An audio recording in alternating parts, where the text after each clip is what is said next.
రండి, ఇది పొనగంటి కూర అండి. కళ్ళకు కూడా చాలా మంచిది.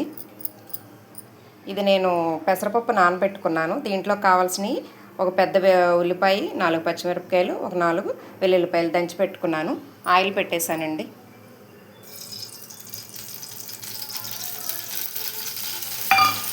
ఆయిల్ వేడెక్కాలి. కళ్ళకు మాత్రం ఇది చాలా మంచిదండి, హెయిర్కి కానీ. ఆయిల్ వేడెక్కిన తర్వాత పోపు దినుసులు వేసేసుకుందాం. ఆయిల్ వేడెక్కిందండి, ఒక ఎండుమిరపకాయ వేసాను. పోపు దినుసులు అన్నీ వేసేద్దాం. ఇంకా జీలకర్ర, అలాగా ఈ 3 కూడా వేసేద్దాం. వేగిపోతాయి. ఇది కొంచెం వేగనివ్వాలి. కొంచెం పసుపు వేసుకుందామండి. వేగిపోయింది. ఇప్పుడు నేను ఈ ఆకు పెట్టేసుకుంటున్నాను. వారంలో కనీసం రోజు తినలేకపోయినానండి, 2-3 రోజులైనా కనీసం ఆకుకూర తినాలండి. మనము ఈ కూరే కాదు, ఏదైనా సరే, పాలకూర, తోటకూర, అలాంటివి ఎవరికి ఏది నచ్చితే అది. పెసరపప్పు నానబెట్టింది కూడా వేసేస్తున్నానండి. 2 కలిపి ఉడుకుతాయి. నేను ఇది ఇప్పుడు చపాతీల్లోకి చేస్తున్నాను.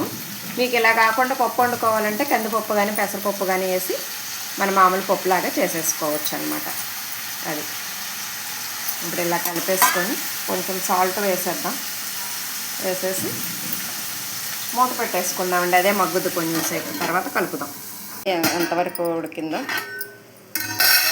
కలర్ఫుల్గా చూడండి, ఎల్లో గ్రీన్ ఎంత మంచిగా అయిందో. ఇంకా కారం వేయనండి, నేను పచ్చిమిర్చి వేసాను కదా. ఇది రైస్లోకి తినొచ్చు, పుల్కా, చపాతీ వీటిలోకి కూడా తినొచ్చు. దీన్ని ఇలాగా దగ్గరకు మగ్గనిద్దాం అంతే. చక్కగా మగ్గిపోద్ది, ఆకుకూర కదండి. మూత పెట్టేసుకుందాం. కర్రీ చూసేద్దామండి ఒకసారి. దగ్గరికి అయింది కదండి.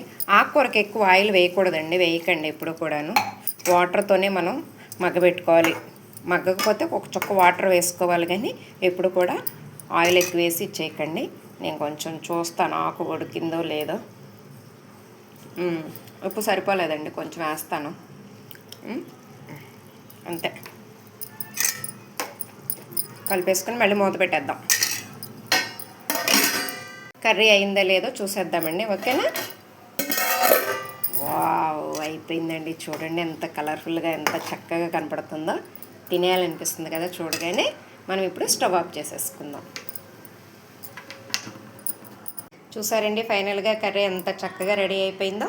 పొనగంటి ఆకు పెసరపప్పు అండి.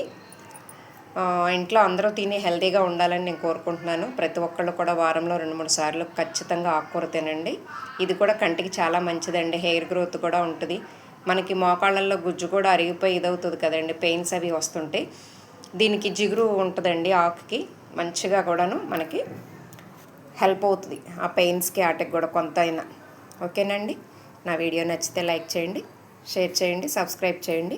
నేను ఫైనల్గా టేస్ట్ చూసి చెప్పేస్తానండి. ఉప్పు కారం చాలా బాగా సరిపోయిందండి, సూపర్ ఉంది. మీరు కూడా ట్రై చేయండి. ఓకేనా అండి?